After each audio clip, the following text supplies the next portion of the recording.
Good afternoon, good morning, or good night to everyone around the globe. Welcome to the Accelerate GDT online webinar, A Sustainability Journey into Cluster Policies Across Europe. My name is Claudia Sonchin, and I am the project manager of the Accelerate GDT project. And today I am moderating the webinar. Before we go diving deep into the heart of the webinar, I would like to spend some words about the project. And so I'm not sure if all of you here know about the project, what it is about, what the GDT stands for. So in few words, GDT, Accelerate GDT means accelerate the twin, green and digital transitions. It's one of the 72 Interreg Europe project approved on the first call and funded by European Commission with an allocation of 1.5 million of euros. So now we're gonna press play and we're gonna see a video of the Accelerate GDT that will explain a little bit better.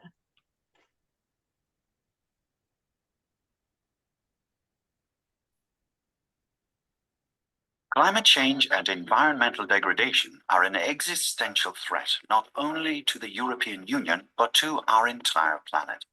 The European Commission has identified the green and digital transitions as pivotal political priorities that will undeniably mold our shared future in the long term. To tackle these huge challenges, a proactive and holistic approach is of utmost importance. The maximum impact can be achieved in Europe through collaboration, exchange of best practices, and collective effort. Accelerate GDT is an Interreg Europe funded project on a mission to reinvent national and regional cluster policies, aiming to support the twin green and digital transitions and enhance SME competitiveness. Clusters, as conduits of rapid outreach, hold the potential to connect quickly with European firms, particularly SMEs. They can effectively boost these firms' innovation potential, technology uptake, skills, global exposure, and facilitate the internationalization of their respective transition trajectories. The project is integrated by 7 public organizations from across Europe, also supported with the collaboration of the TCI network. Each of the Accelerate GDT project partners is heavily connected to the cluster policy being implemented in their home regions and has a broad range of complementary expertise. Accelerate GDT partnership will develop a series of workshops, study visits, and seminars on topics of critical importance to raising the impact of clusters in supporting the twin transition. These interactions will provide an opportunity to investigate, assimilate, comprehend, and query the host's cluster ecosystem. The knowledge gained through these visits will broaden the members' understanding, allowing them to adopt effective strategies and implement best practices in their regions that can enhance and influence their own cluster policies. If you would like to learn more about our project and share our journey, check out our website, register for our newsletter, or follow us on social media. So now, before giving the word to the protagonist of the webinar, I would like to give you an overview of what we have planned for today. We will have a special guest here with us, Annie Renders, who's the director of the clusters units of VLAIO, the Government of Flanders. And then after that, John Hobbs of the Munster Technological University of Cork will introduce her to the main theme of the webinar of today. And then we will have a representative of each partner who will answer your questions. So we will open a Q&A session. And so you're free to type all your questions, and then I will give you the word to talk directly to the panelists here, and so they will answer your questions. So we will have the protagonists here, apart from Annie and John. We'll have Anna Laura Fusco from Città di Torino, Philip Kruta from Czech Invest, Alberto Pezzi for Axio, Nika Müller for AWS, Peter Keller for the Ministry of Administration and Regional Development of Hungary, Dimitri Bartz for the Duisburg Business and Innovation Germany, and John Hobbs for the Master Technological University of Cork. So now I give you the word, Annie. Thank you very much for having accepted our invitation today. And so the floor is yours. Thank you. Thanks for inviting me to this project meeting or dissemination activity. It's always very interesting, and I always learn new things when I talk to other regions about our cluster policy.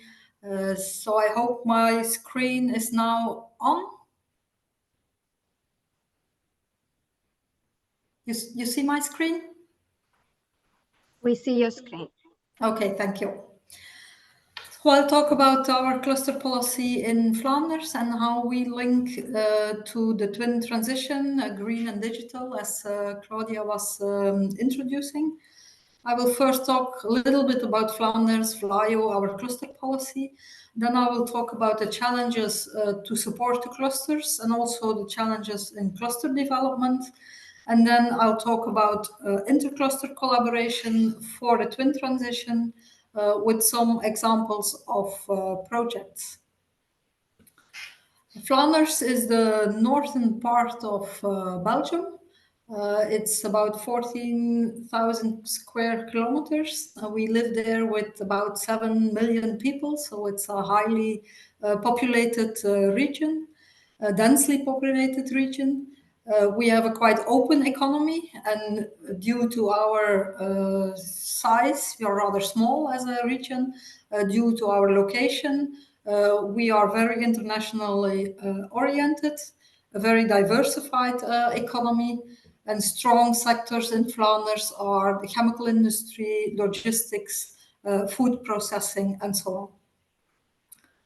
VLAIO, the agency where I work for, is the governmental agency for innovation and entrepreneurship.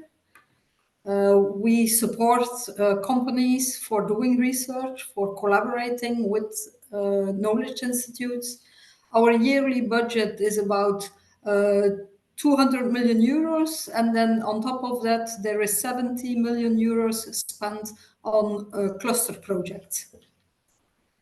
We also deliver services to companies, services to start a company, to grow a company, to scale up, for family returns to companies, etc.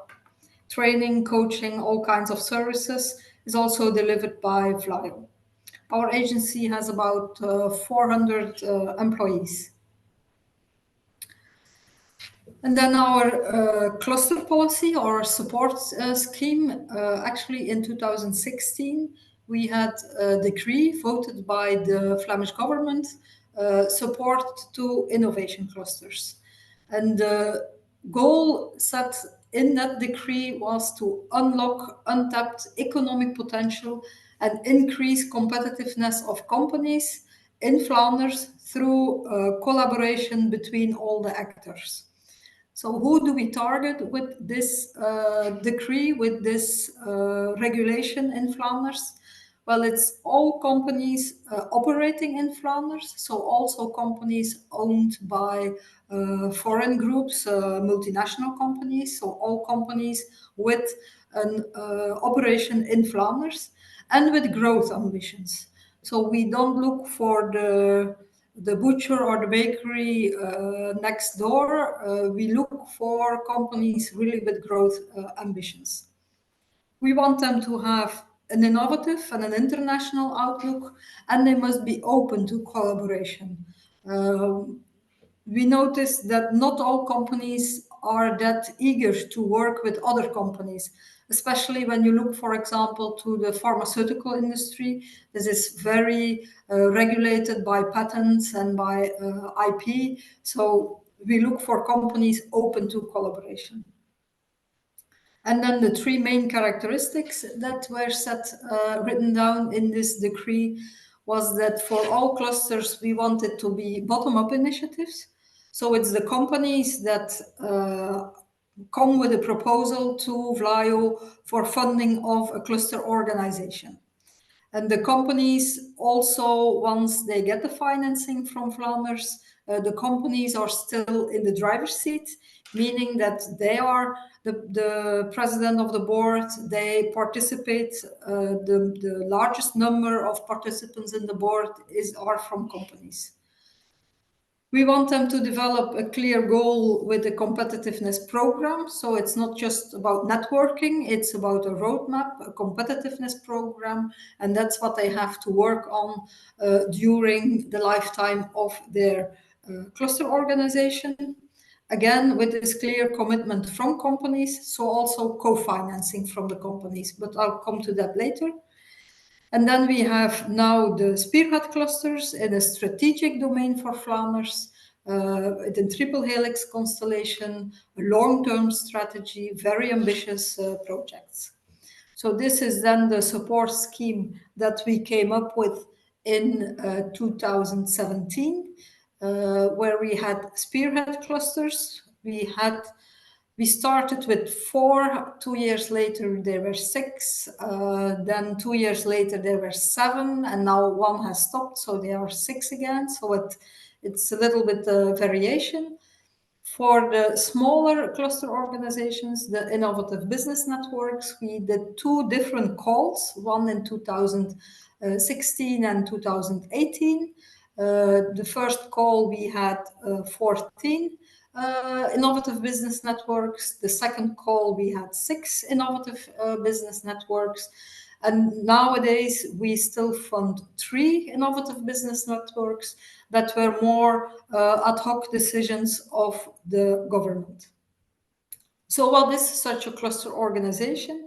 Well, it really is the facilitator of this cluster. The cluster is the group of companies. The cluster organization is the facilitator to keep them together.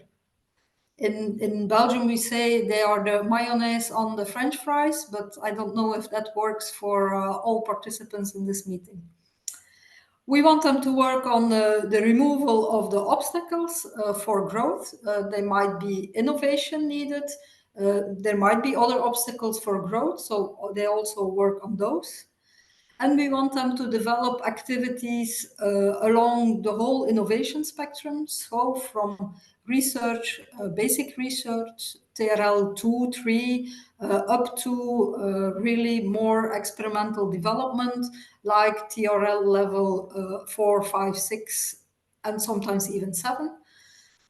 We want them to initiate collaboration inside the cluster, so among members, that they collaborate with a few companies and a few research organizations, but also outside the cluster. We want them to work with all different actors in our innovation ecosystem.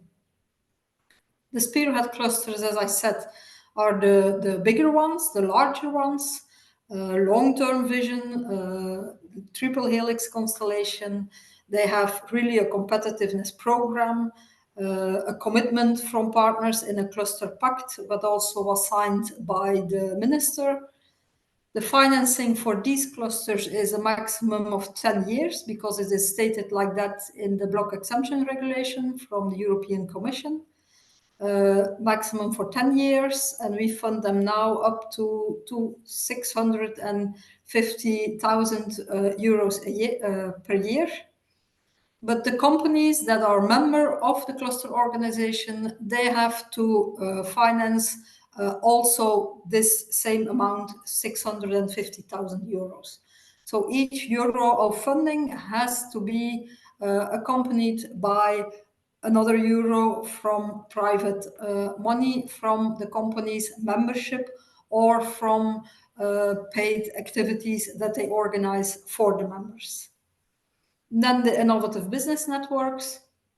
They are more bottom-up, they are smaller, they are sometimes in rather niche fields. We had some on drones, for example, or innovative business network for the aerospace industry. So that's the kind of activities that we had in the innovative business networks.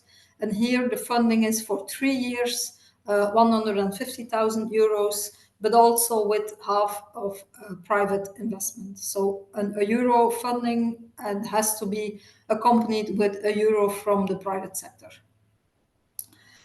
And as I said, the cluster organizations are here in the right bottom of this figure. They have to work with all the other organizations, the industry research centers, the universities, the university colleges, the research institutes like the strategic research centers, Flanders Make, IMEC, etc. So they have to work in this complete ecosystem. Then I want to talk about talk to you about the challenges we had in the cluster policy and how we are working with them. And actually, the first challenge is already shown in this few slides before. You see the spearhead clusters. There are 6. Well, there has been 7. Innovative business networks, 20. This is about 30 cluster organizations for a small country like, or a small region like Flanders. It started to be crowded on cluster organizations. Companies were starting to complain why we have to pay membership to all these different organizations, one for water, another for paper, another for digital. So we have to we sized down the number of organizations, and that's why the main reason why we did not do another call for the innovative business networks. So nowadays we fund these 6 spearhead clusters and 3 innovative business networks that we fund for 3 years in very specific niche fields. One is on the aerospace, another one is on educational technology, so a very, very narrow domain. And then the second challenge I want to talk about is how the clusters act as a neutral actor in this innovation system. And actually, to explain that, I go back to this slide. You see, it's a complicated ecosystem, and the companies, the members of the clusters, are not even on this slide. And they have to agree with all the universities that strengths of each university is applied in the right project. So it's a very balancing role, a very diplomatic role that the cluster needs to play here to continue having this neutral role. Because when we see that, for example, the blue cluster is always working with VITO and Vrije Universiteit Brussels, then we will start, well, are they a member of the board, or how comes that other universities have are never involved in the project? So that's a challenge to continue having this neutral role. So that's another challenge in the cluster policy. And then the development of clusters and how we support clusters for new business opportunities. And I want to illustrate this with an example on how we started with the blue cluster.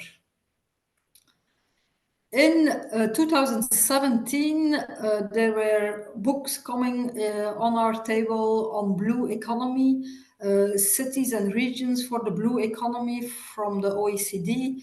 There was a lot to do about the blue economy. And then some companies stepped up to us and they said, we want to have a cluster on the blue economy. Blue economy is, what is it? Well, it's all about the sea, marine and maritime activities. We really need a cluster on that. We at VLAIO, I must say, we were very skeptic at the start. We have only 65 kilometers of coastline. Why would we have a marine cluster organization? is this really a strategic field for Flanders? Like the chemical industry is a big mature industry in Antwerp. It's clear that we have a cluster on the chemical industry, but on the blue economy, so we were very hesitating. Could they prove the strength of the economic activity, the strategic importance for Flanders, the economic activities, but also the knowledge base? Is there a lot of in this innovation ecosystem, is there a lot of knowledge present? Can the companies work with these researchers? And then also a very important question, is there enough commitment from the companies? Because starting a cluster, especially a spearhead cluster, you need to have at least a 500,000 euro cash contribution, membership fees from your companies. So we really needed that commitment from the companies as well. So it took us over a year and a half, going back and forward, discussing with us, discussing with the companies. We were in interaction with the companies.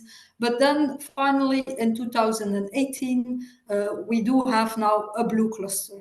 And they indeed came up with very supporting companies, a lot of supporting companies. They are now over 120 members, and they defined some focus areas, 6 strategic focus areas for them, and 2 cross-sectional road areas. And they had a roadmap for each of these areas. So it was very worthwhile having all this effort put into it to really create this blue cluster. Oops. The activities that they do, well, it's normal activities. I believe a lot of cluster organizations do that. They build on their network, they share knowledge, they have this international outreach, of course, on marine and maritime. A lot of other regions with a lot of more activities on the sea are very important in this cluster. They stimulate innovation, and they also work a lot on policy recommendations regarding blue economy. They set up a governance with steering groups, with a scientific advisory board, with an SME committee. So they are very, very well organized and very well defined the different roles of each of the stakeholders and the different roles of each of the decision making boards or steering groups or advisory boards. And they are starting now to show some results, like, for example, they are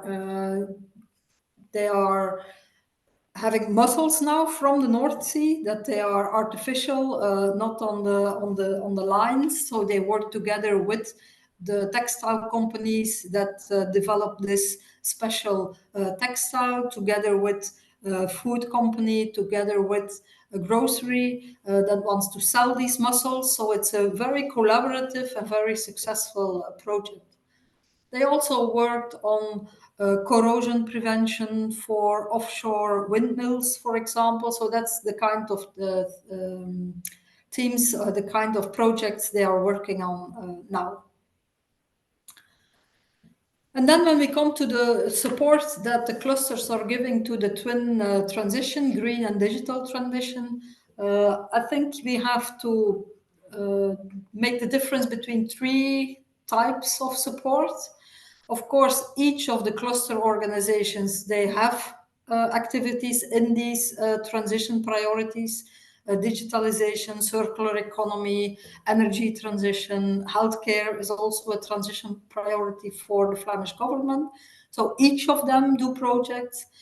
Also on intercluster collaboration, because it's often on this point of touch between 2 cluster organizations that they can work on one of the transitions, circular economy, for example, or energy transition. And then we also promote a lot that they work on intercluster collaboration in this twin transition. So where they touch green elements, but also digital. And I'll give an example of each of these projects afterwards. But for example, when we look to the projects starting from these 3 years, 2021, 22.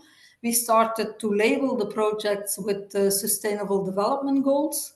And then we see that among the projects they did, altogether they do about 50 projects each year. But you see that 38 projects are on digital, 36 projects on energy, 22 projects on circular. So they really invest a lot in these sustainable development goals. And then the examples. One example, for example, is this. The first example is a Catalyst project, our spearhead cluster on chemistry, where they had a startup, Inopsys, working on this project. And actually what it is a mobile unit for on-site cleaning and reuse of process water.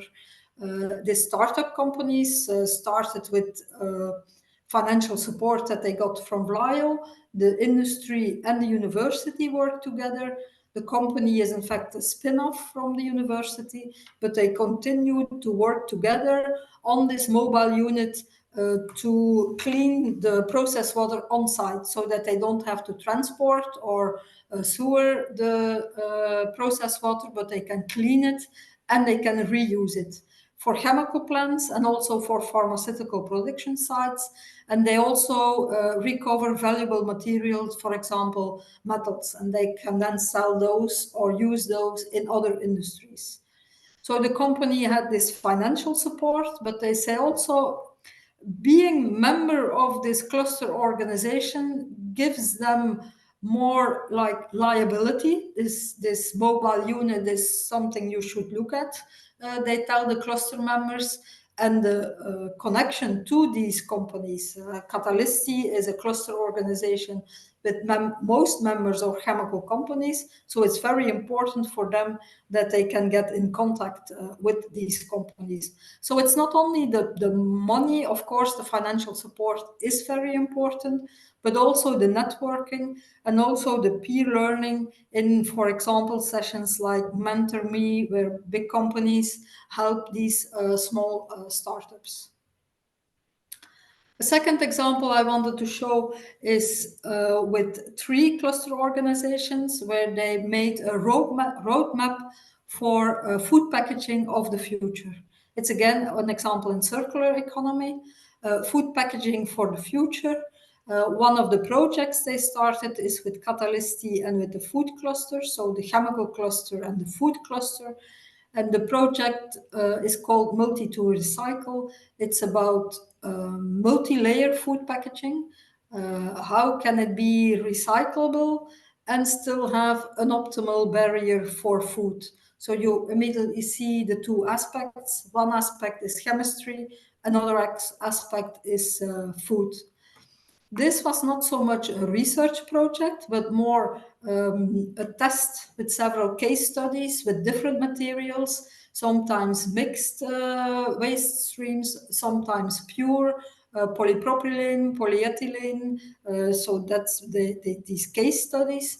And they really went looking for the limits of recycling, how many recycled material can we use together with new material, and still have the tolerance level that's needed for food packaging. And then they made like a broad dissemination to all food industry, to the food industry, but also to the packaging material providers. What are the aspects that they have to look at when they want to sell recyclable or recycled packaging material to these food companies? So that's where they work together on this circular economy. And then the last project I want to show is a case study with Intercluster on the twin transition, so digital and energy transition. You have this is the case study named LogiGrid, where they looked at smart microgrids for logistics. And actually what they did, they wanted to prepare the logistics sector for energy transition. So again, you have the energy cluster, Flux 50, and the logistics cluster, VIL, working together on this challenge, this to prepare the sector for energy transition. What they did is testing the deployment of market-ready technologies, and they tested it at 6 business parks. So actually, some of the companies at the business park, they had a small windmill, others had already solar panels, others had they used energy especially at night, others need the energy especially during the day. So they put all this together in digital technology. They optimized how all these companies on these business parks can better collaborate to form kind of an energy community, a local energy community. The goal is to rationalize their energy consumption, and also very attractive when you tell that to companies that they can reduce their energy bills. And by this project was also these 6 business parks where it was tested, and then there was a broad dissemination of how green and sustainable electricity production is essential for the energy transition, but especially for these logistics companies. They always have large roof areas that they are very interesting to be used for producing green electricity. So even when they are on a business park with other companies, they have the ideal factory with a large roof to produce energy and then to share it in an energy community with the other companies on this business park. And that's all I wanted to talk to you about. So I hope it was clear. Then I can. Thank you, Eileen. Thank you very much. Now we have some questions here that are addressed to you. One is from Adam. Then we have from Emma. So I will give the opportunity to Adam to make his own question. You have the mic open, Adam. Yes, can you hear me? Or I can read it for you. Well, if you can hear me, I don't know. Yeah, it works perfect. Yeah, I had a question. I have seen that that you have talking that there was some program for clusters for 10 years with some amount of money. And we are also dealing with this let's say scheme for clusters in Czech Republic. And I'm curious about after these 10 years, okay, those clusters are mature, they can survive. But I was thinking about some, let's say, advanced programs for, let's say, the most advanced clusters in region in the country, that they will probably need some, let's say, some challenges in another type of projects, some more advanced project. I'm not talking about like we need money, but I'm thinking about some, let's say, advanced programs for more advanced clusters. Well, actually, it's thank you for this question. It's a very good question because we are currently working on a white book for our minister on how to continue with the good activities after these 10 years, which for the earliest they started, it will be end of 2026. There will end. We will have to end the funding under the current regulation. So we are now working on what kind of activities do we want to continue? What kind of support can we still give these organizations?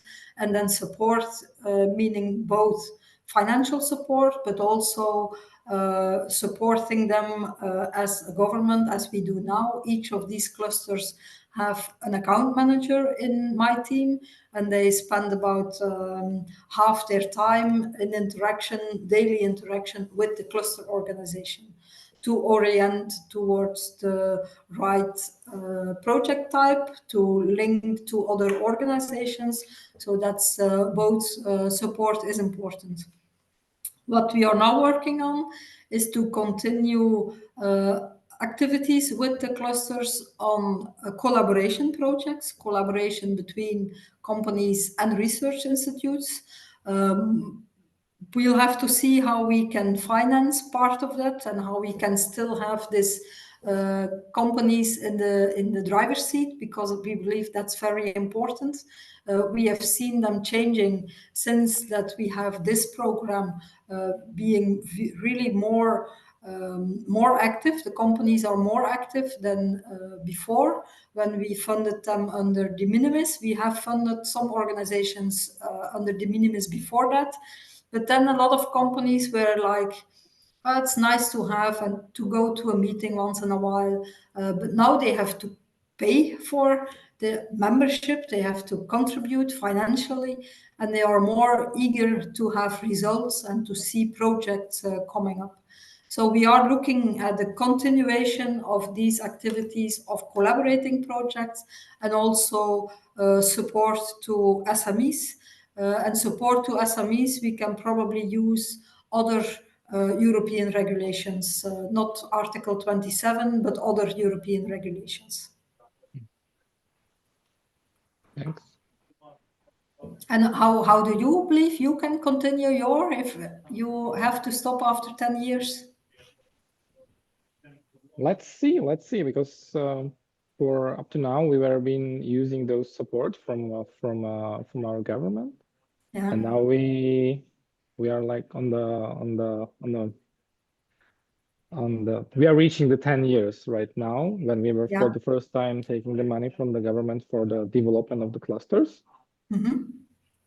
For sure we can survive, but yeah, now it's more fighting about the projects, more fighting about the EU projects, and it's a chicken egg problem that we are, let's say, we don't have enough times to support exactly our members, because the clusters are based on our members.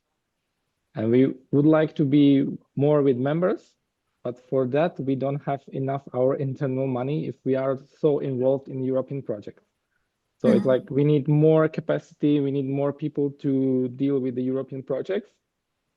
And it's like, yeah, it's a chicken egg problem that you have to hire more people, then you are, then you have projects, and then you are forgetting about your members. So, and those money were really for members. We were making a lot of workshops, training, whatever, just for members.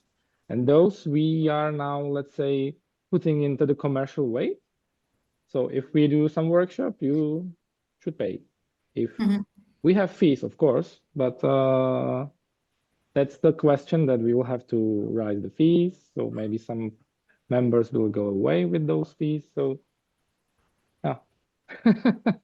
Yeah. That's I'm not complaining. I'm just thinking about that after those 10 years, there might be some other, let's say, more advanced services for, let's say, for very major clusters. And yeah, it's the question for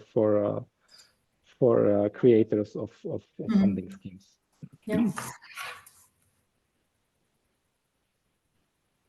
Okay, so we also have 2 more questions here for you, Annie. We have one from Emma and one from Laura, both from Axio. So I will give the word to Emma.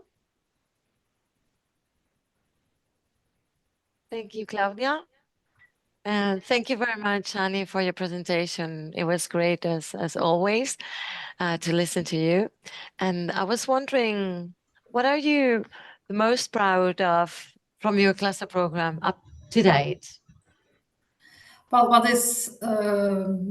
I'm proud of actually is that it's already continuing for 10 years, because every time there is a new government, every time the same discussion: should we continue this cluster policy, and how will we work with them? And so they are very, very relying on what we from VLAIO are telling them as results and as outcome and as how they work on productivity and things like that. So I'm quite proud that they let us continue for now already 7 years with the same program, and also with the stability, with the spearhead clusters. We have had One was not working too well, so we had to look for other things to do with them.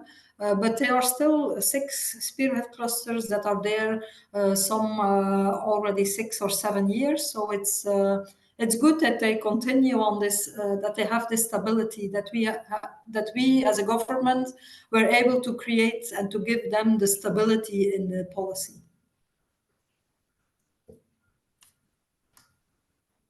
Thank you very much. Okay, so we now have Laura. Hello, thank you, Claudia. From knowing a little more about your cluster program, I was wondering if you could share with us how your cluster team at VLAIO support the clusters with some of their daily work. We have 2 major activities. They are account manager for one of the cluster organizations, so they help them with giving them contacts, with helping them to choose what project type is more appropriate. Is it research? Is it experimental development? Is it this a study to prepare for a project? Or that's what the cluster account manager is doing. They're also very involved in the evaluation of the projects, because once the projects are submitted at VLAIO for support, there has to be an evaluation to look to all the criteria, the business plan, the valorization of the results. So that's what they are involved with as well. And then I have 3 people in my team that are organizing peer learnings with the cluster organizations, also informative meetings every month on what's happening in the field of research and innovation in Flanders. They also organize what we call a speaker's hook, where they can, a speaker's corner, where they can learn from each other on specific topics. We have a speaker's corner next week on how they disseminate project results.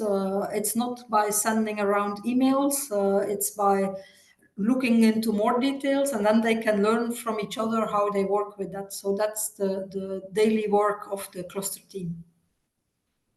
Great, Annie. Thank you. Good job. We have a last question from Lucia Sil, and now I allow her to talk so she can make your question. Sorry, can you hear me? Yes.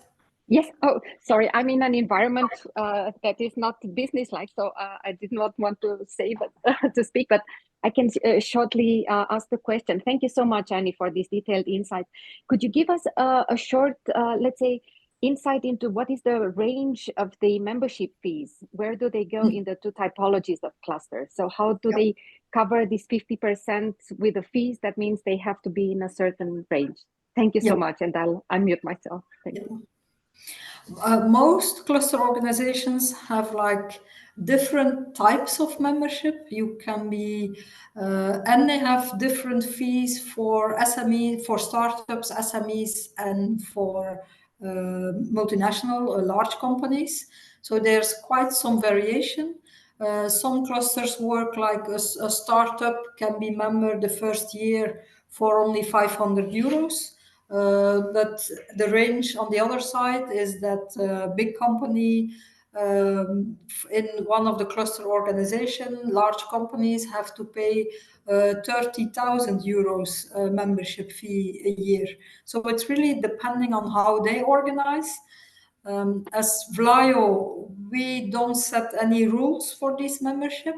We let them free how to organize. They are non-for-profit organizations.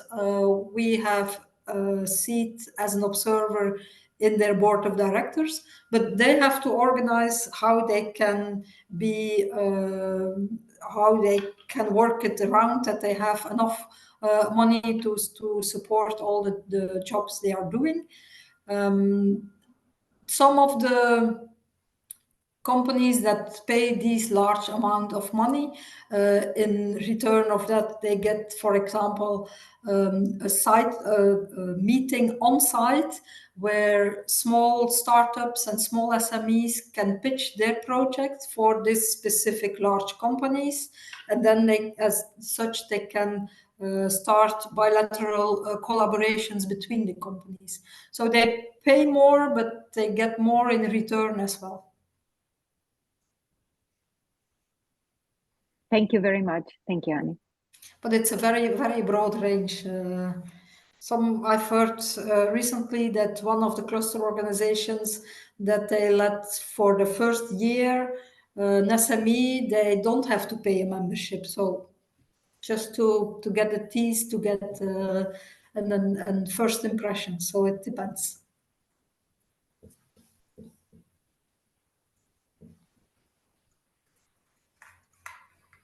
All right. Thank you very much, Annie, for your time, for the presentation, and for answering the questions. Now we will move to the main topic of the webinar of today, and we will have John presenting the main topic of the webinar of today.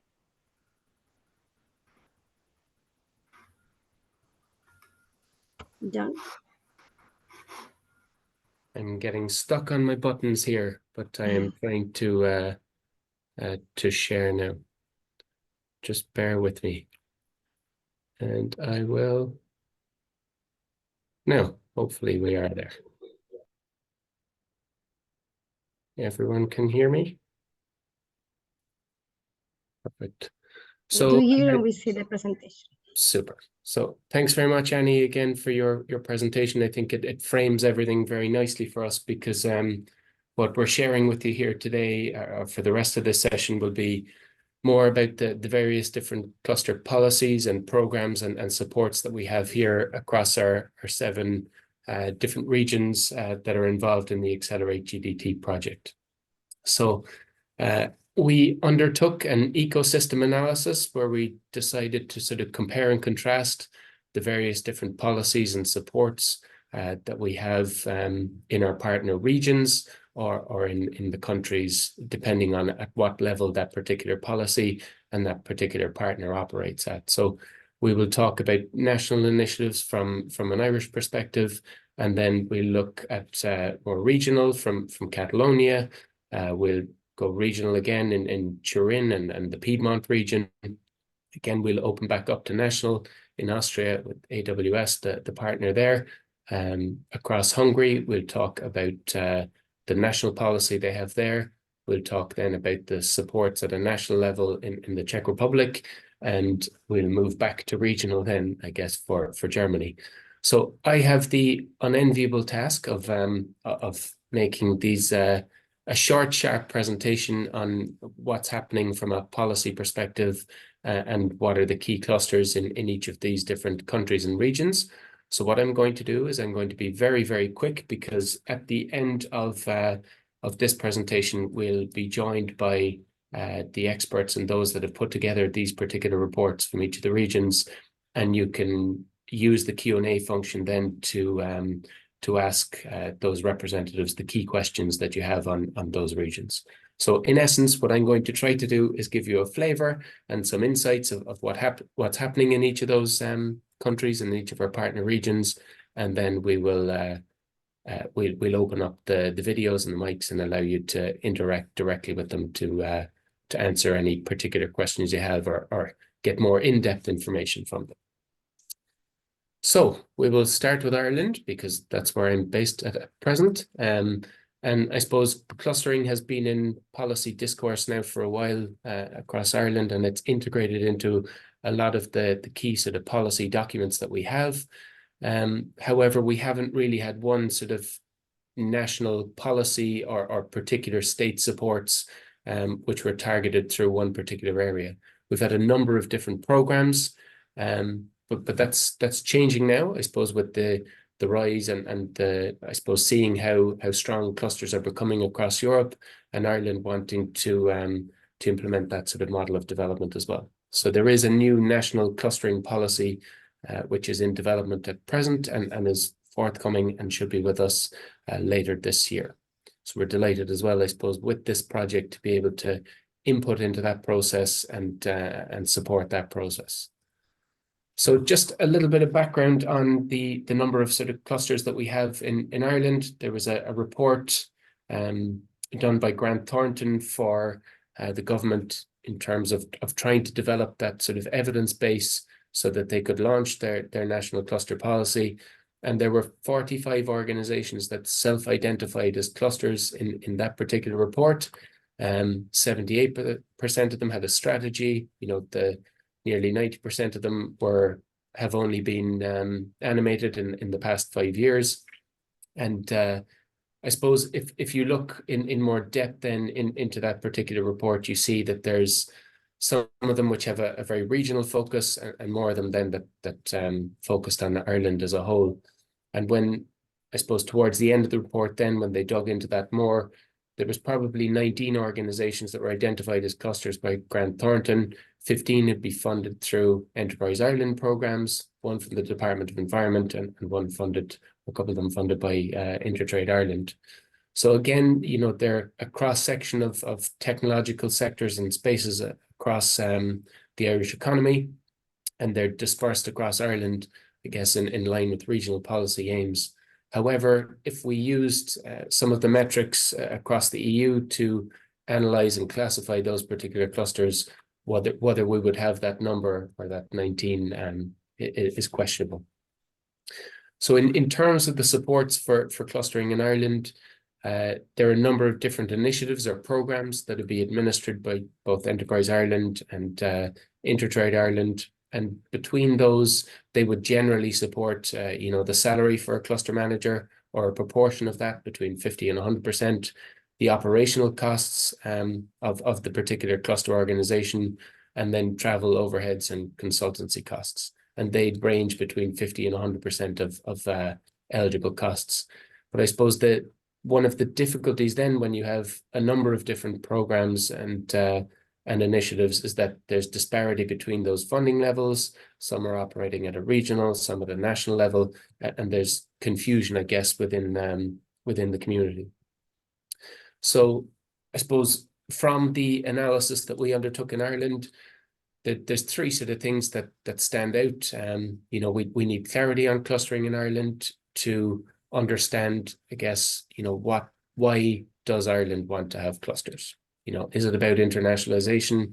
Is it about research and innovation? Is it about increased networking and collaboration opportunities, etc.? So we really need to nail our flag to the mast and understand, you know, why we're utilizing clustering in Ireland and how it's going to support the economy.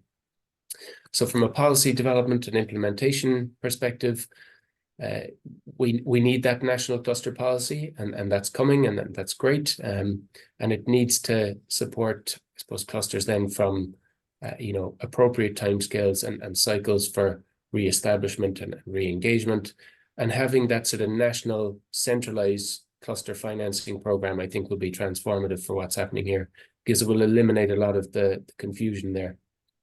And the final point then, from speaking to various different managers and others, I suppose, that are part of the ecosystem, is that we need career progression opportunities and development for cluster professionals. So those that are working within the clusters, but also those that are working at a national level, to be able to support and develop and train and meet their needs, you know, as they grow into those particular roles. So that's the quick summary on Ireland. Next, we'll move to Catalonia. And Catalonia and Axio, who are the partner there, have over 30 years of cluster expertise and have been running programs since the 1990s. And their program has really evolved and changed, and they've tried to maximize, I guess, the value for both the companies that are involved in clusters and for the economy as a whole within Catalonia, moving, I suppose, from a micro-cluster approach in the early 1990s towards now a more value chain streamlined approach as they moved into the latest phase of their program. And I guess what's what's really nice to hear from the Catalan model is that, you know, there are no bad sectors or there are no bad industries. It's just about aligning the strategic approach for those particular sectors, answering the right questions and ensuring they have continuity in their business. So one thing that's massively enviable about their program, I guess, is how they undertake a strategic analysis of, you know, that particular sector or value chain to understand, you know, can a cluster solve some of those particular problems? They define, you know, what those strategic challenges are within an action plan. And then they put the model of governance there together to get the companies working together. And then at that point, they hire a cluster manager then to manage and work with those particular companies to move on their strategic initiatives. So in terms of the clusters in Catalonia, there's 27 clusters that are part of the program. They're much older on average than what's happening in Ireland, and that's obviously understandable because that program's been there for 30 years. They all have to have a strategy. You know, there's huge turnover, I suppose, that's associated with those particular 27 clusters that are part of the program, and they're based all across Catalonia, although the most are sort of centered, I suppose, in Barcelona. And again, you can see on the slides the different sectors and segments that they work in. I suppose when we look at the regional supports for clustering in Catalonia, there's a 3-year program, I suppose, that has an annual budget, and the clusters will apply for that particular program, and they'll apply to be part of the cluster program in Catalonia. And 27 of those have been successful in the last call. And the funding through that program, you know, it doesn't pay for everything that they want and all their aspirations and dreams. There's particular supports then for the animation or the cluster management element. There's supports for competitive reinforcement projects, and there's supports for innovation projects. So there's 3 different pots of funding, and with the annual action plans, then the clusters will apply for that particular funding.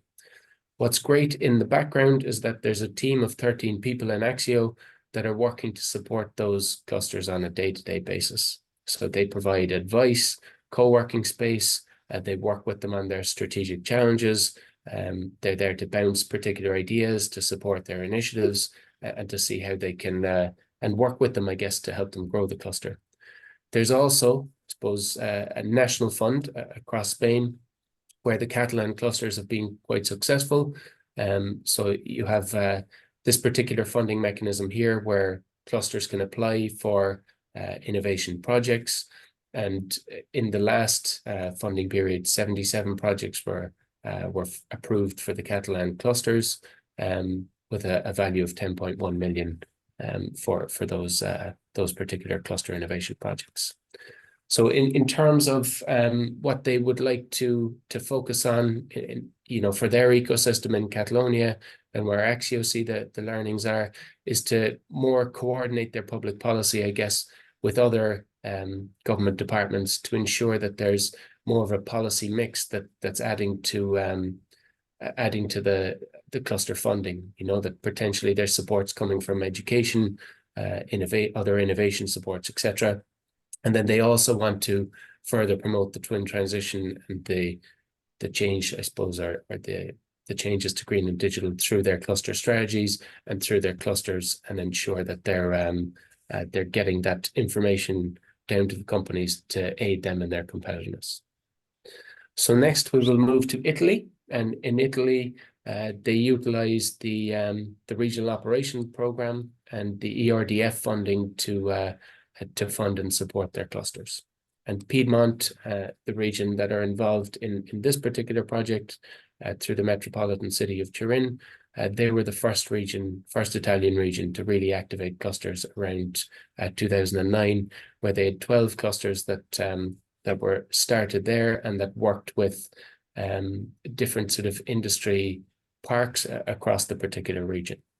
So they've been funding clustering since 2009 and working actively in that particular space.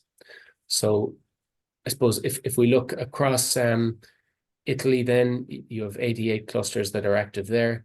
And then within the Piedmont region, that's been condensed down to from 12 to 7 regional innovation clusters that can have multiple locations across the region as well. But they have access to technology, they have good connections with the universities and good connections with these industry parks that I mentioned earlier. Again, you can see on the right-hand side of the areas where they're working and where their clustering efforts are focused within Piedmont. So as I mentioned, it's the regional operational program, and the ERDF funding is the basis for those particular programs in Italy. So essentially what that means is that all of the clusters would be their own private individual entities or organizations in their own right, and they would have a 50-50 funding mechanism. So they will apply for funding through the ERDF and the regional operational program, and they need to match that funding then with funding from their memberships, from the different events that they run, and work that they do individually with members. So it's a 50-50 split in terms of how the funding mechanism works.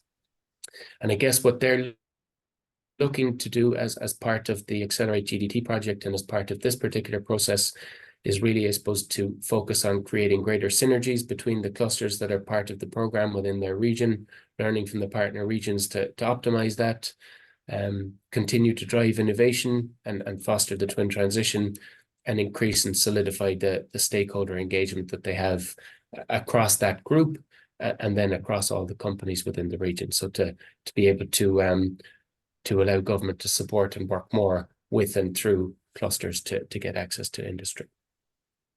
So if we move then into Austria, Austria is quite a complicated case because there are a number of different federal states and regions across the country who run completely different cluster programs. Lots of them with different aims and objectives, all focused on collaboration and increasing competitiveness and increasing innovation, but they have different ways of doing that.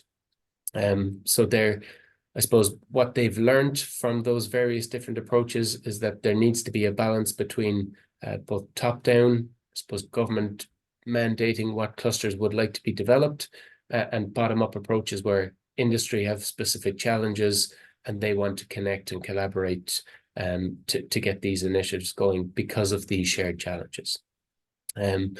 So it's nice to see, I suppose, that over time and as their program has evolved, that it's becoming more of a bottom-up approach with companies being the main sort of drivers and interest levels from companies being the main driver of what develops new clusters in particular spaces.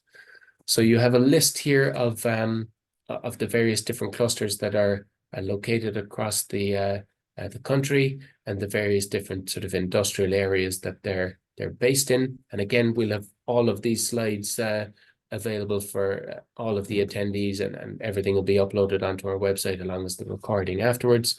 So don't feel like you have to be snapping pictures of everything. It'll all be there for you afterwards.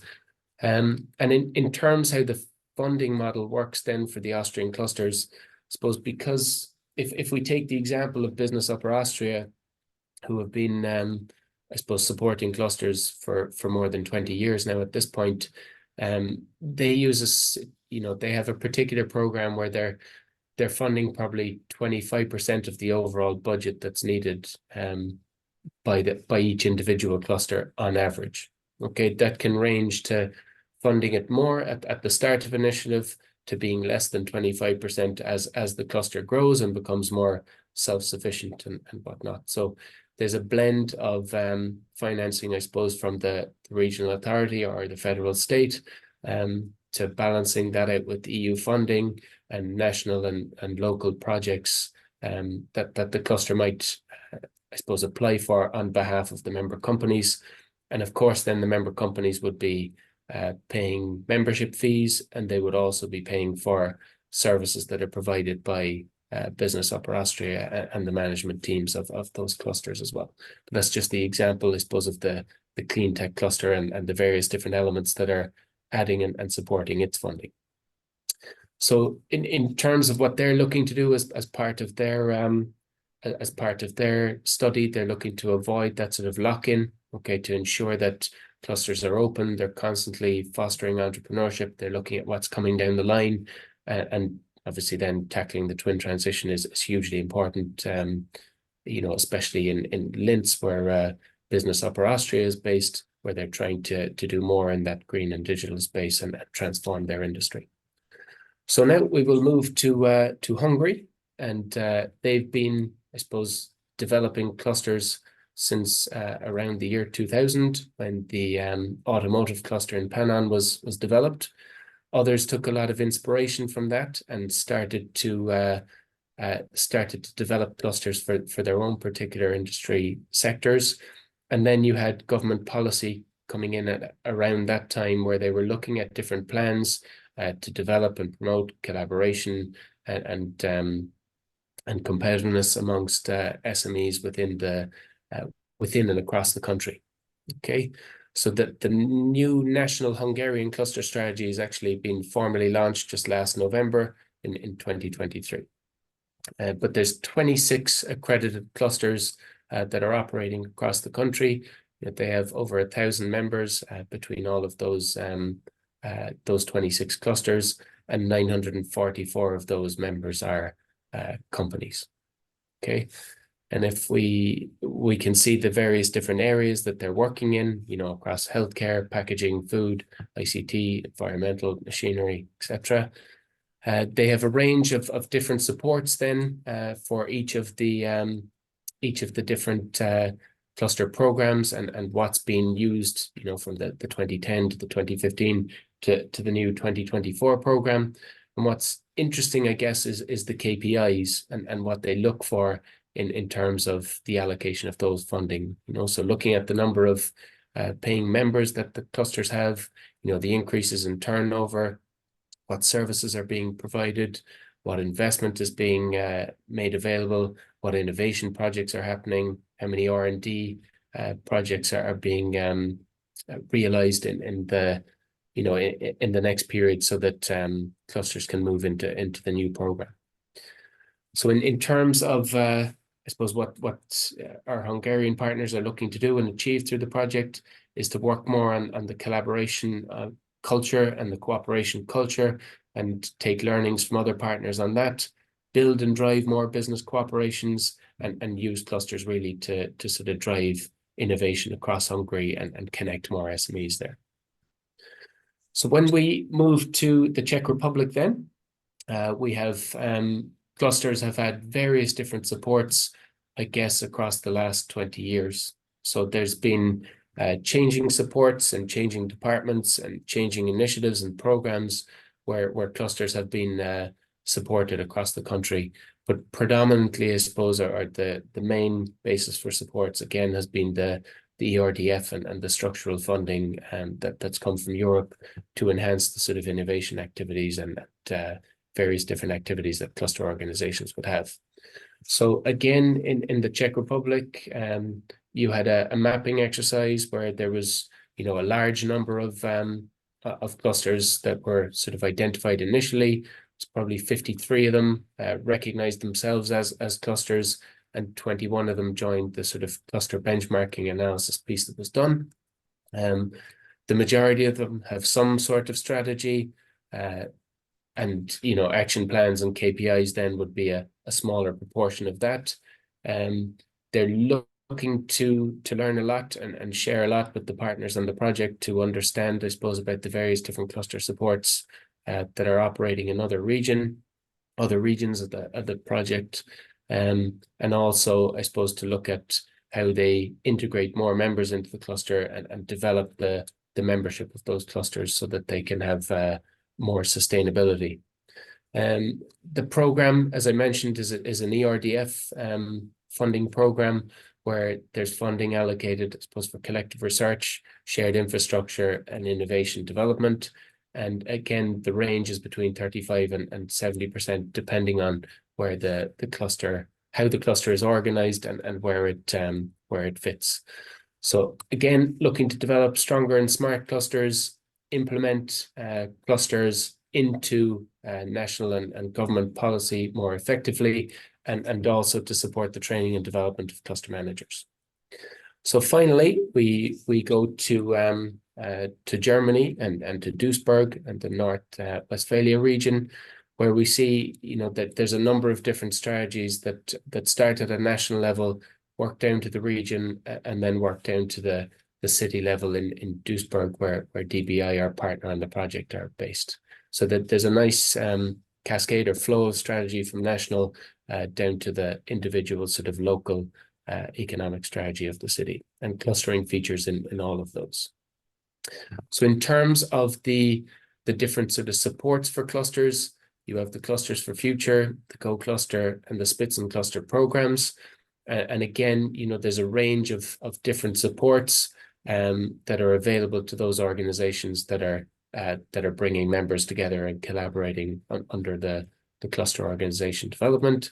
They have to bring their own contribution and funding. Some of these would be ERDF, some of them would be funded by the state or the particular local region. And again, we can delve more into that in the Q&A.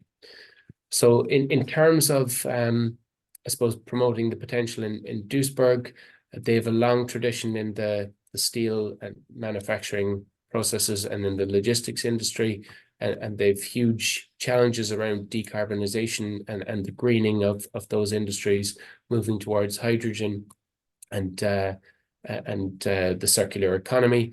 So DBI have actually worked with partners to develop a number of different clusters, and they've showcased, I suppose, what's happening with those through the project, and they're listed in the good practices we have on our website, and you can find out more information there. But they're starting those clusters off as part of this project to integrate more of the supports needed in those spaces and get those down to the SMEs and the companies within the region. So just finally, I suppose from their perspective, there's 43 regional clusters in the NRW region. There's no defined cluster strategy. The cluster funding comes through innovation strategy and supports, but that's something that they're looking to change and learn as we move through the project and learn from the various different partners we have here. So I have one final slide, just I guess about the partners, just to kind of summarize, I suppose, where we are and where we're at. So we have national or regional cluster strategies here, in Barcelona or in Catalonia, in the Piedmont region, across Austria and Hungary. The others would have more initiatives or supports for clustering within their countries or regions. So they either come through various different other policies, but there's not a specific national or regional cluster policy. And with some of those specific national or regional cluster policies, sometimes we see a centralized support team that sits behind that particular program, and they work with the cluster managers and the various different elements across the ecosystem to develop, support, buttress, train, and generally be there to help those clusters as they grow and evolve. And again, you'll see, I suppose, the different types of financial supports that are available through the clustering programs or the initiatives. And just to, each country or region has supports for cluster managers, for operations, and for travel of those particular cluster organizations. Where we see differences is in the collaborative projects. So where you don't have specific cluster supports, often these collaborative projects where you can bring 3 or more companies together to jointly innovate, they don't occur through those particular initiatives and those programs that we have for clustering. So in Ireland and Germany, we would be missing that through the various different cluster supports. So I have 2 last slides before we will open for questions, and it's just really to highlight, I suppose, for anyone that's on this call, the opportunities of connecting with the Interreg Europe Policy Learning Platform team. So when you receive the slides, and we'll put them on the web and we'll email them to you afterwards, all of these have click-through links for you to be able to look at the services that the Policy Learning Platform team make available to you. and there's also links for you to connect with some of the PLP experts who are working and engaged with clusters across their particular program. You can search for good practices, you can look at policy briefs, you can look at external support reports, etc. And what I've done here is just tried to pull those together on a slide for you as well, with some of those policy reports, some of those webinars and workshops, and the notes and the various things that the PLP have made available, but also some other projects that have been developed in the sort of clustering space and some of the key learnings. And I'm glad to see people on this call who I recognize from some of those projects as well. It's great to have your support here. So what I am going to do now is I am going to stop sharing, and I am going to invite everyone on this slide here to open their videos, and we're happy to take any questions that we have from across the audience, or anyone that has anything burning that they want to get off their chest about cluster policy.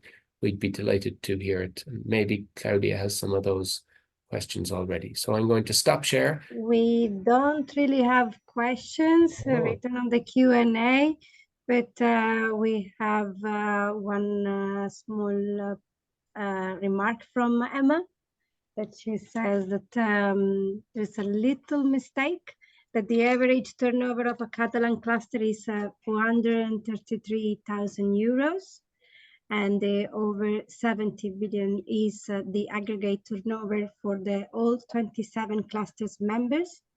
Thank you. No problem. So if anyone does have any questions, you can pop them in the Q&A. Wait, otherwise I can move to some questions that we have here for all of you. Give a little bit of time if you have questions.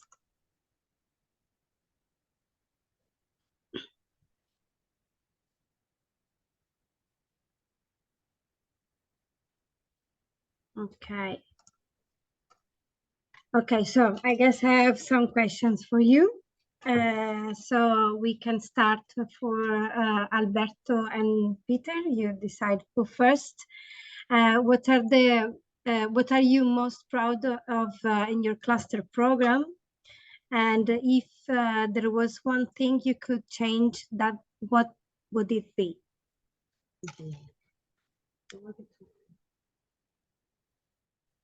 Well, I can start.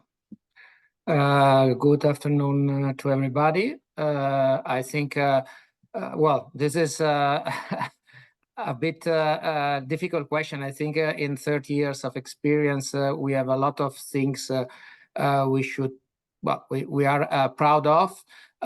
First of all, the continuity, the fact that I think that the Catalan program is one of the few cluster program worldwide, not only in Europe, that continue uninterrupted and passing through different change of governments, change in policy and different things, but it continues. So the continuity of the program for us is certainly one thing we are proud of, and the fact that as in one of the first slides that was showed by John, it was pictured the fact that each one of the phases built on the previous one, so that it really had been a continuous learning process for us, the program and a learning history that evolved. And then I think that there is also another thing that was in one of the last conclusion slides from John, that a bit make a difference from the Catalan program compared to the rest, and it was about the team.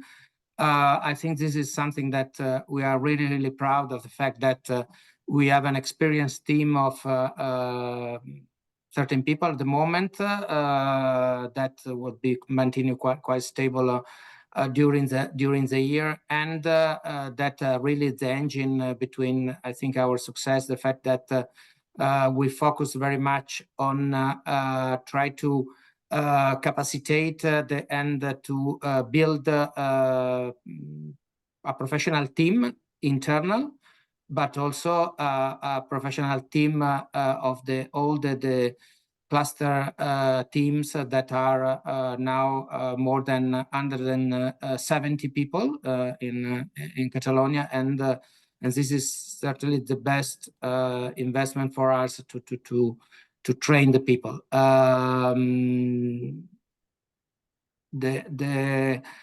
Regarding what we can change, I think that well, sometimes, and it is also stated in the slide, cluster policing during many years and still in this moment tend to be something that in some way could be more connected to other policies. We make a lot of efforts in the past and now and also currently to better, let's say, coordinate our efforts with other horizontal policies that could be foreign threat investment, innovation, startups. There is still a lot of to do on this, but well, it's sometimes it's also difficult in terms of internal governance in the organization. But I think this is certainly an issue with some room for improvement.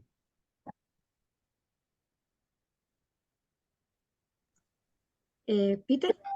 Yes, good afternoon, everyone. So regarding Hungary, the one thing which I'm very proud of, that as John mentioned, that end of the last year, the Hungarian government approved the first Hungarian cluster strategy. And as it was in the presentation, we have a 20 years track record of cluster development, and we have a lot of papers and development plans and so on. But after 20 years, it is the first strategy on cluster development, and it's very important because of two main aspects. The first one is that we have very clear aims, which is clear for the clusters and clear for the government as well, that what we would like to reach. And the second reason why was it very important, that in the past 20 years, the cluster development was somehow an underground movement, that some very committed people are working on the cluster development. And now with the improvement of the strategy, we could raise up this topic into the governmental level, and it appears in the media. So for us, this is the biggest thing in the past 10 years, that the government acknowledged and approved the importance of the clusters. And the things I would like to change, it is the mindset of the Hungarian entrepreneurs, because they are very, very individual. They don't trust on each other. And if you see the numbers, 10 years ago, there were 1,000 cluster members altogether in Hungary. And after 10 years now, we have again 1,000 cluster members who are cooperating with each other. So we would like to change the culture of the cooperation and disseminate this cooperation knowledge, and we aimed to have at least 5,000 member companies in the Hungarian clusters. So my biggest mission is to change somehow the business behavior of the Hungarian companies, that it worth to cooperate with each other. And the second one, we have to work on it, and I think we are on a good and the right way. That as you could see in the presentation, that the Hungarian clusters are very fragmented. We have a huge number of small scale clusters with 20 members, and in the past 1 or 2 years, the clusters realized that they have to cooperate with each other, and they started to join with each other in order to reach the critical mass. And this is the second thing I would like to change, that there is it's not reasonable to have 5 or 6 ICT clusters in the size of a country like Hungary, but they have to cooperate each other and somehow join. Thanks. Okay, great. Thank you, Peter and Alberto. Also, we would like to have a question for Nika. Do clusters in Austria find the differing supports quite confusing due to where they are based in the country? Example, Upper and Lower Austria. Would you repeat the question, please? Repeat question. Yes. Do clusters in Austria find the differing supports quite confusing due to where they are based in the country? Example, Upper and Lower Austria. I think you maybe know the answer because this question sounds you know it, but we have different funding possibilities in Austria.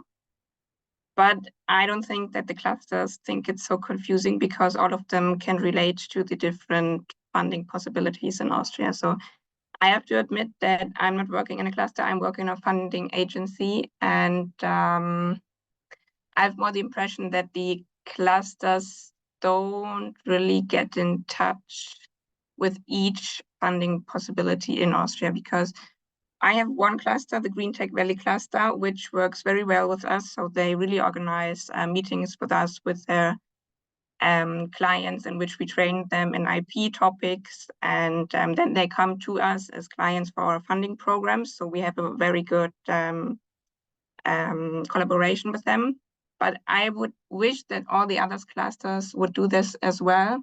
So I try to do a bit promotion at Monday, because we had different cluster managers here at AWS, and they were very happy that they could network and could have a deeper look in our programs. So this, I don't know if Upper or Lower Austria, they think it's difficult, or if you maybe got feedback that they say, yes, there's too much, we cannot coordinate all these funding possibilities. I did not get feedback like that, to be honest. Oh, Claudia, your picture is frozen. I can hear you. Well, if Claudia is frozen, then guess I can move things forward.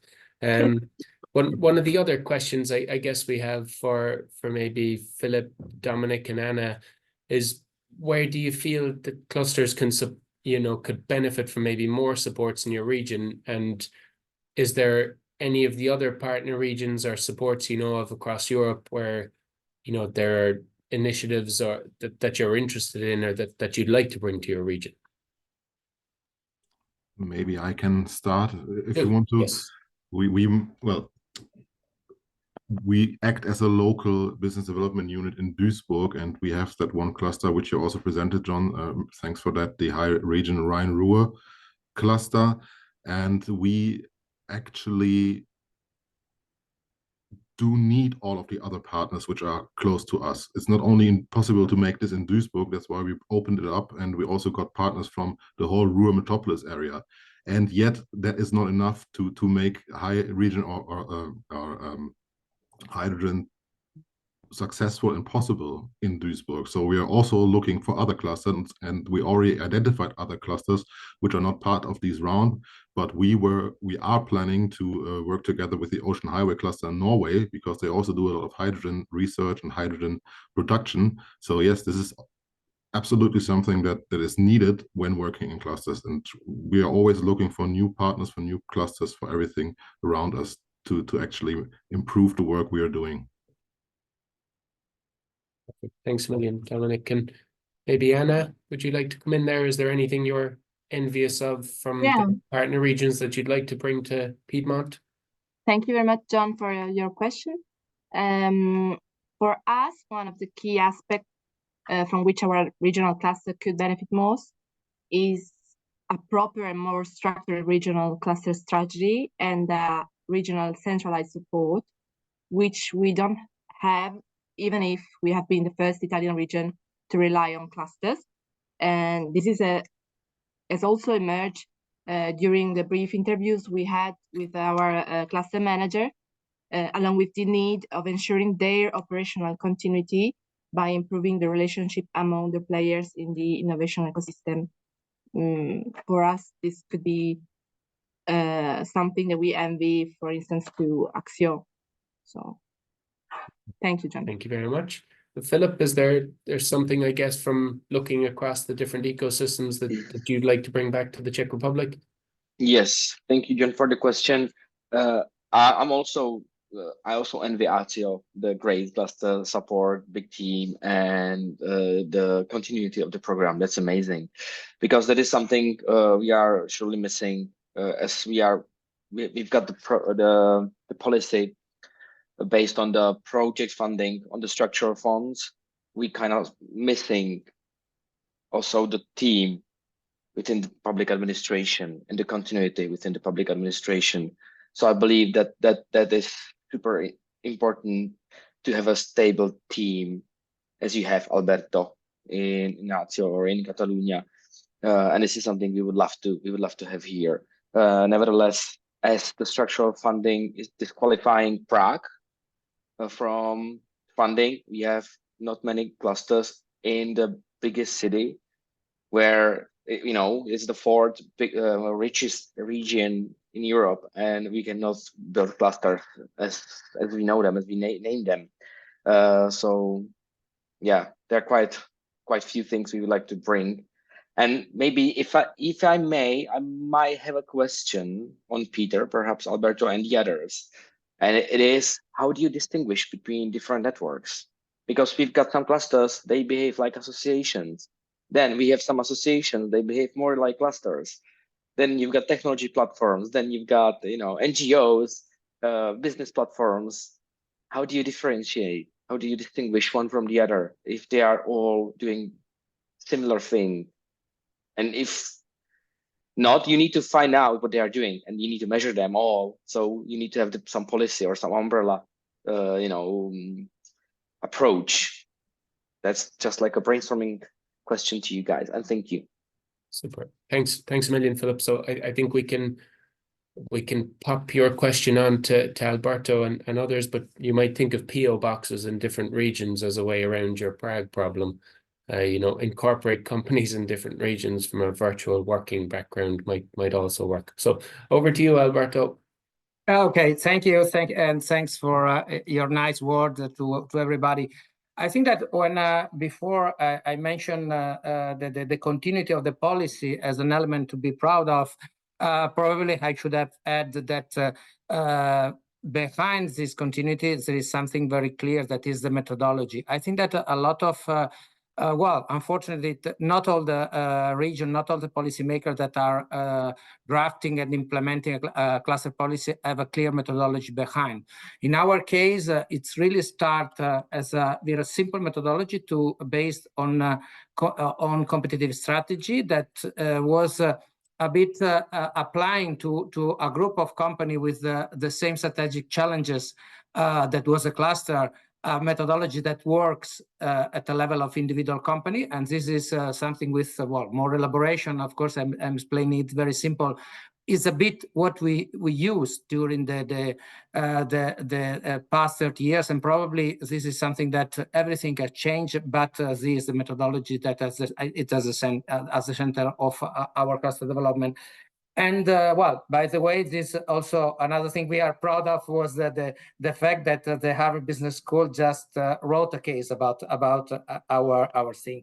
And to respond directly to what Philip was asking regarding how to distinguish well, a real cluster, I understand to make it simple from other networks or association, whatever. I think that for me, the test is if the organization that you can call it cluster or whatever the name is not important, is a tool and works clearly for improving the competitiveness of firms. And this is, and I will add probably in this context of this project and what we always work in the recent years in Catalonia, the sustainable competitiveness of firms, in the sense that also not only economic competitiveness, but also the capacity of companies of providing a value at social level. I think this is very, very important. If you have some organization that is more about, well, organizing different things, but then not very much worried about what's happened at the level of company and especially SMEs. This is, I think, it's a bit of signal that this does not work very well, or that is another thing. And there are ways to measure it. I don't want to take more time because I think we are a bit over time. But we also focusing our evaluation in the last year also to have clearly evidences that our cluster policy focuses on it, having superior performance in terms of economic and other indicators that company in cluster are doing better respect to peers out of the clusters. Okay, thank you, Alberto. Sorry, I got a technical problem earlier. I have another question for you now, Alberto, from Catherine. And yes, I might ask her to do the question herself to you. So, Catherine, you can do the question to Alberto. Yes, thank you, Claudia. Can you hear me? Yeah, perfect. Well, thanks to everyone for the contributions and insights. Very interesting. Alberto, I have a question, just directing it to you, because I know your region has a long history of implementing cluster policies. What would you say is the return on investment? Because governments put a lot of money into cluster policies, and you maybe can't put a number on it, but what would you say is the scale of the return on investment on cluster policies? Thank you. Well, this is an extremely difficult question, because you know that well, in Catalonia we have an evaluation program since we started only 10 years ago, not at the beginning, but when it was enough mature to have this. And I can well show you some number of that, but I think that a lot of the return on investment in cluster policy is on the sphere of immaterial value, immaterial capital. Well, in terms of helping companies to change the strategy and to be more aware on what are the right strategy for the future, or a lot of investment in terms of talent. That is what another topic we work a lot. So all these kind of things, I think it's are very difficult to measure in terms of a return on investment. In general, I can tell you that it is not that much compared to other region, other territory, the money we dedicate to cluster policy each year. In fact, most of the money go directly to projects and directly to company. And what we have in place for animation, for networking, it's just very few minutes. I think that in the order of probably less than 200,000 euros for that, without not counting the money that goes to granting schemes. So at the end, it's really more the methodology, it's really more the quality and how to be able to invest in the things that really count rather than what you put. And in this term, I think that I don't have a figure to tell you, but I think that the return is quite high for us. Thank you, Alberto. Thank you very much. You're welcome. Great, and then the final last question, it's from Ricardo Reitz, and it's addressed to John. So Ricardo, you can ask the question.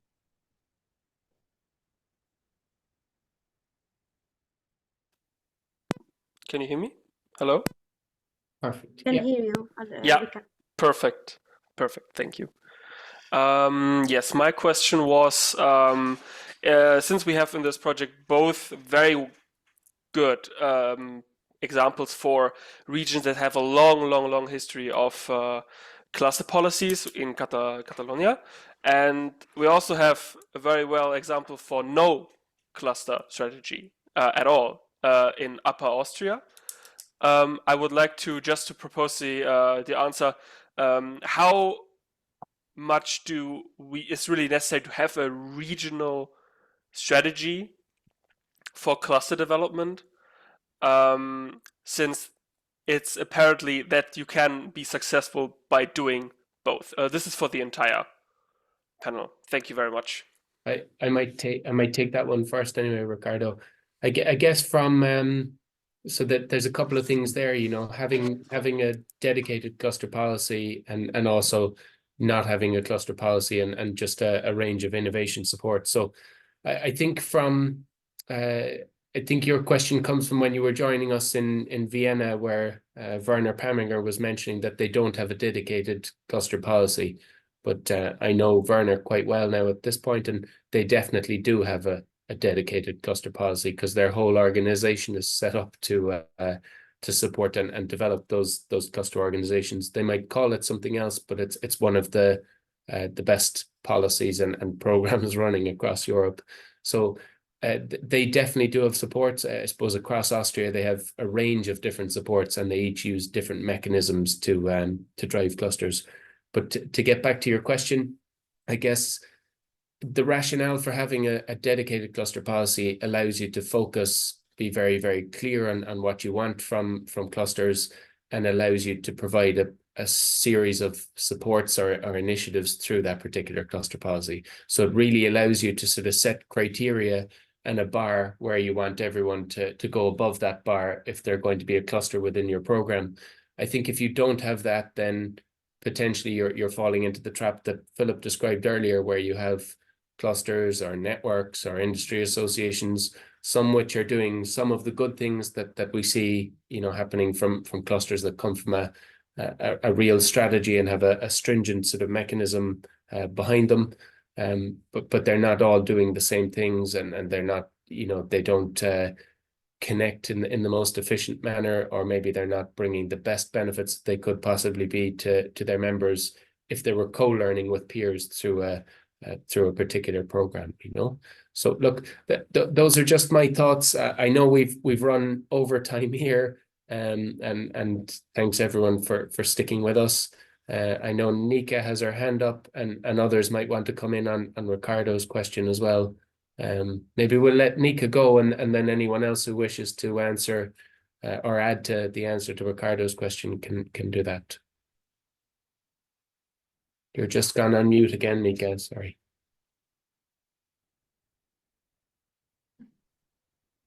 I just wanted to give a short input regarding the question networks and clusters.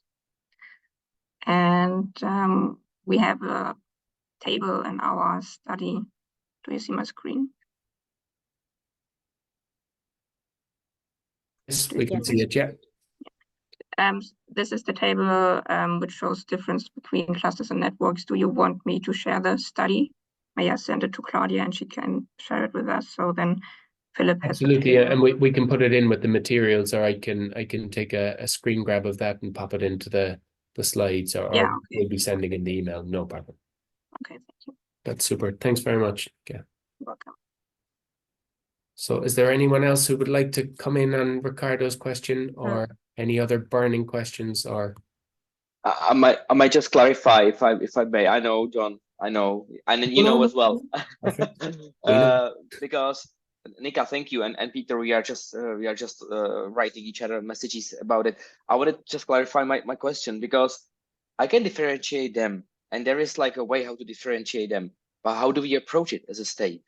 If we have a positive deviation and we have a different players on the market, and if I will tell you, like, give me here the creme de la creme of your market, of your ecosystem. A couple of them would be associations, a couple of them would be clusters, a couple of them would be whatever, NGOs. And how do you, like, you would like to support, because your goal is to have a strong economy in different senses. So how do you approach it if we are talking about such a similar body as a cluster, or you know what I mean, like it's a network? That's the elementary thing. I think the answer sort of touches on what Ricardo was asking, and we can take inspiration from some of those partner regions that are on the call here. So I think if you have clarity around what you're doing and clarity around what clusters are, then it's very, very easy. So Alberto knows there are 27 clusters in Catalonia that are applicable and the most relevant to their program. There are probably some others that are sitting underneath that will wait for the next call, and they will try to improve and get better and be part of the program the next time around. But it's very, very clear what a cluster is in Catalonia, and I guess they have business networks and associations too, and their work will be different to what's happening and what's funded through Alberto's program. So I think if you have clarity in your programming, I think if you have at a national level and you're training people, these are clusters, this is what we use them for, this is why they're driving competitiveness within our region, this is why they're helping our companies to connect and grow jobs or solve challenges together, then I think people gravitate towards that and they change naturally themselves. And those that don't see them in that themselves in that space, they move into the business networks or the other sort of terms that you would use. Agree. I don't know if anyone else wants to jump in on that, or if you want to park it there and go collect children or do whatever you have planned for the evening. Or I think we got to the end of this webinar because we're running a little bit late, but we are recording this session, this webinar, and we will upload it into the Accelerate GDT website. Also, take the opportunity to share in the chat the link to subscribe to the newsletter, so you can follow what is happening during this 5 years time. And then I really appreciate, I want to thank all of you, Annie, for sharing your presentation here, and also the 7 partner regions here answering all the questions. And of course, I want to thank all of you that have been participating actively to this session. And I wish you all a very good evening, and see you next time in another webinar.